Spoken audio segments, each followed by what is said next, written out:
Hello दोस्तों, welcome back to the daily dose box. दोस्तों, जवाहर नवोदय विद्यालय प्रवेश परीक्षा 2023 क्लास 6 जो एंट्रेंस टेस्ट होने वाला है उसके फॉर्म कल से जारी हो गए हैं, जिसकी अंतिम तिथि है आपकी 31 जनवरी 2023। यानी कि कल से शुरू होकर और आप 31 तारीख तक अपने फॉर्म को अप्लाई कर सकते हैं।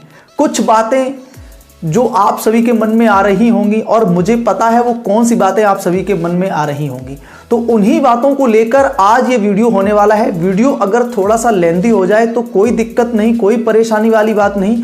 अभी आपके पास पूरा 1 महीना है, लेकिन अगर आपने कुछ बातें नहीं समझी तो आगे चल के आपको जो है बहुत सारी दिक्कत होने वाली है। आप टेस्ट में पास हो जाएंगे, उसके बाद आपका एडमिशन नहीं होगा। इसीलिए आप जो है कुछ बातें अभी समझ लीजिए तो आपके लिए ज़्यादा बेटर होगा और उन सभी अभ्यर्थियों के लिए बेटर होगा जो बहुत मेहनत करते हैं, तैयारी करते हैं। दोस्तों, मैंने कहा था आपसे कि नवोदय विद्यालय समिति इस बार 2023 की परीक्षा कुछ नए नियम कानूनों के तहत करेगी। तो एक नियम आपका बदल गया है, कुछ नए नियम आ गए हैं। तो सारी बात करेंगे इस वीडियो में एंड तक बने रहिएगा। लेंथी वीडियो हो सकता है, लेकिन इतना भी लंबा नहीं होगा कि आप बोर हो जाओ। और वैसे भी मैं अपने वीडियो में किसी भी वीडियो में आपको बोर नहीं करता हूं, ये मुझे पता है। तो दोस्तों, सबसे पहले मैं एक छोटा सा निवेदन करना चाहूंगा। चलिए, आज निवेदन नहीं करता हूं, आज मैं आपको सीधे काम की बात बताता हूं कि सबसे पहला आपके मन में क्या सवाल आने वाला है। तो सबसे पहला जो सवाल है वो आप लोगों के मन में यह है कि आधार कार्ड अभी अप्लाई करते वक्त जरूरी है या नहीं। ये सबसे बड़ा सवाल है, क्योंकि जब आप रजिस्ट्रेशन करेंगे तो उसमें एक आधार कार्ड का जो है आपको ऑप्शन मिल रहा है कि आपके पास आधार कार्ड है या नहीं। आप देख सकते हैं साइड की स्क्रीन पर जो आपको बॉक्स में मिल रहा है, उसमें आपको हाँ या ना भरना है। तो अब ये सवाल उठ के खड़ा हो गया कि आधार कार्ड है तो हम अप्लाई कर सकते हैं या आधार कार्ड नहीं है तो हम अप्लाई कर सकते हैं। तो मैं आपको बता दूं कि आधार कार्ड अभी अप्लाई करते वक्त अगर आपके पास नहीं है तो भी आप अप्लाई कर सकते हैं, उसमें कोई भी दिक्कत आपको नहीं होने वाली है, बशर्ते आपके जो माता पिता हैं, आप जिले में रहते हैं, आप जिस जिले में रहते हैं जहां आप आवेदन करना चाहते हैं, आपके माता पिता का मूल निवास प्रमाण पत्र होना चाहिए उस जिले का। आपको उसको अपलोड करना है अगर आपके पास आधार कार्ड नहीं है तो। लेकिन मेरा मानना यह है कि मैक्सिमम सभी के पास अब आधार कार्ड हो जाते हैं, क्योंकि अब जो प्राइवेट स्कूल में पढ़ाते हैं ना, जहां पर आप एडमिशन लोगे क्लास 2, क्लास 3 में, क्लास 5 में, तो वो आधार कार्ड मांगते हैं। तो कोई ना कोई ऐसा कोई कैंडिडेट नहीं होगा जिसके पास आधार कार्ड नहीं होगा। लेकिन अगर फिर भी नहीं है या आधार कार्ड में कोई दिक्कत है, आधार कार्ड में कोई चेंजिंग आप करवाना चाहते हैं, तो आपके माता पिता के पास जो है उनका मूल निवास होगा। आपके माता पिता जो भी आपके गार्जियन हैं उनका मूल निवास होगा। आप उस मूल निवास को उसमें अपलोड करवा दीजिए, पूरा फॉर्मेट आपको मिल जाएगा कि कैसे आपको अपलोड करना है। तो दोस्तों, आधार कार्ड नहीं है तो इस चीज के लिए आपको टेंशन लेने की जरूरत नहीं है, लेकिन आधार कार्ड बनवा जरूर लीजिएगा, क्योंकि आधार कार्ड की जरूरत आपको तब पड़ेगी जब आपका सिलेक्शन होने के बाद वेरिफिकेशन होगा, एडमिशन लेंगे आप, तब आपकी उसको जरूरत पड़ेगी।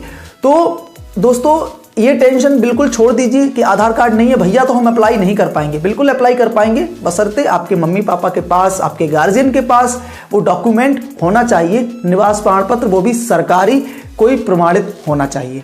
दोस्तों, अब बहुत सारे सवाल आ रहे हैं। जैसे पहला सवाल ये है कि कौन कौन अप्लाई कर सकता है। तो सबसे पहले मैं बता दूं कि क्लास 5 में जो पढ़ रहा है बच्चा 2022 में, जो 2023 में क्लास 5 की एनुअल की परीक्षा देगा, वो अप्लाई कर सकता है इसमें। दोस्तों, अब जो है डेट ऑफ बर्थ की बात आती है। कल ही मैंने एक छोटा सा हिंट दिया था आपको, जब मैंने इंफॉर्मेशन दी थी कि भाई फॉर्म आ गया है, तो छोटा सा हिंट दिया था कि डेट ऑफ बर्थ कहां से कहां तक होनी चाहिए। लेकिन फिर भी मेरे वीडियोस पे कमेंट आए हैं तो मैं उनको एक जवाब देना चाहता हूं कि आपकी डेट ऑफ बर्थ 1/5/2011 से 30/4/2013 के बीच होनी चाहिए। अब कि 1/5/2011 और 30/4/2013 जो डेट ऑफ बर्थ है इसके बीच में ही होनी चाहिए, नहीं भाई, आप इस दिन भी पैदा हो सकते हैं। जिसका जन्म 1/5/2011 पर भी हुआ है या फिर 30/4/2013 के दिन हुआ है, वो दोनों और बीच वाले जितने हैं वो सारे के सारे इसमें फॉर्म अप्लाई कर सकते हैं। ये बात आप ध्यान रखिएगा। नवोदय विद्यालय समिति ने एक नया रूल इंप्लीमेंट किया है, same district rule. Same district rule का मतलब ही ये है कि आप जहां अप्लाई कर रहे हैं, आप जहां इस समय पढ़ रहे हैं और आपका मूल निवास यानी कि बोनाफाइड यानी कि डोमिसाइल जो भी है आपका, अगर उस डिस्ट्रिक्ट का है आपके पास में, तो आप वहीं अप्लाई कर सकते हैं। कल ही मैंने एक हिंट दिया था, कल मैंने बताया था कि तीनों चीजें सेम होनी चाहिए। आप वहीं पढ़ रहे हो, आपके पास वहां का बोनाफाइड हो और जवाहर नवोदय विद्यालय भी उसी जगह हो, तभी आप अप्लाई करें, अन्यथा आप अप्लाई नहीं कर सकते। आपका सिलेक्शन नहीं होगा, सिलेक्शन अगर हो भी जाएगा तो आपका एडमिशन नहीं होगा। ये बात आप क्लियर समझ लीजिएगा। अगर आप किसी अन्य जिले में पढ़ते हैं तो आपके पास वहां का मूल निवास बहुत जरूरी है। और ये मैं आपको पहले ही बता चुका हूं कि मूल निवास सबसे बड़ा रोल प्ले करता है जवाहर नवोदय विद्यालय के एडमिशन के टाइम। और दोस्तों रूरल और अर्बन का भी ध्यान रखिएगा, क्योंकि बहुत सारे एरियाज जो हैं चेंज कर दिए गए हैं कि पहले रूरल में थे अब अर्बन में हो गए हैं। तो जो रूरल से आपको आवेदन करना है, अगर आप रूरल एरिया भरते हैं तो ये ध्यान रखिएगा कि रूरल एरिया का सर्टिफिकेट आपको एडमिशन के टाइम देना पड़ेगा, अन्यथा आपका एडमिशन कैंसिल कर दिया जाएगा। दोस्तों एक लास्ट में और छोटा सा रूल है, नो रिपीट स्टूडेंट्स। ये एनवीएस हर बार आपको देती है, हर बार उसके नोटिफिकेशन में होता है कि जिस अभ्यर्थी ने पहले परीक्षा दी है वो अभ्यर्थी दोबारा फॉर्म नहीं भर सकता। फिर भी बहुत सारे अभ्यर्थी भरते हैं। चलिए दोस्तों, तो आई होप इस वीडियो को देखने के बाद आपके सारे डाउट्स क्लियर हो गए होंगे। एक डाउट और बचा होगा कि भैया अभी सुबह सुबह कमेंट आया था। दोस्तों एक और सर्टिफिकेट आपको अपलोड करना है। जब आप फॉर्म भरते हैं तो आपको एक सर्टिफिकेट भी अपलोड करना है जिसका नाम है स्टडी सर्टिफिकेट। स्टडी सर्टिफिकेट आपको, आप ऐसे समझ लीजिए, आपको 3rd और 4th और 5th जहां पे आप पढ़ रहे हैं वहां के हेडमास्टर से कंप्लीट फिल करवा के उसकी मोहर लगवा के स्कैन करके अपलोड करवाना है। तो दोस्तों उसको डाउनलोड करने के लिए आप ऑफिशियल वेबसाइट पर जा सकते हैं। अगर वो आपके पास नहीं है तो मेरे इस वीडियो के डिस्क्रिप्शन में आपको मेरे टेलीग्राम चैनल का लिंक मिल जाएगा, आप उस पर जाकर ज्वाइन कर लीजिएगा। वहां पर मैंने पिन कर रखा है उसको, तो आप वहां से सीधा डाउनलोड कर सकते हैं।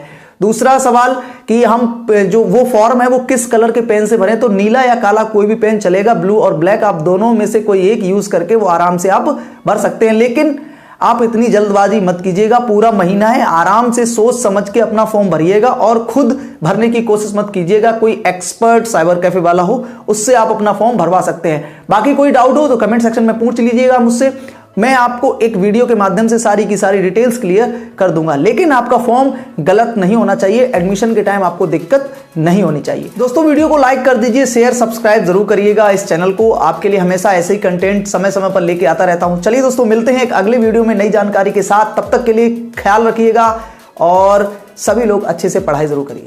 जय हिंद।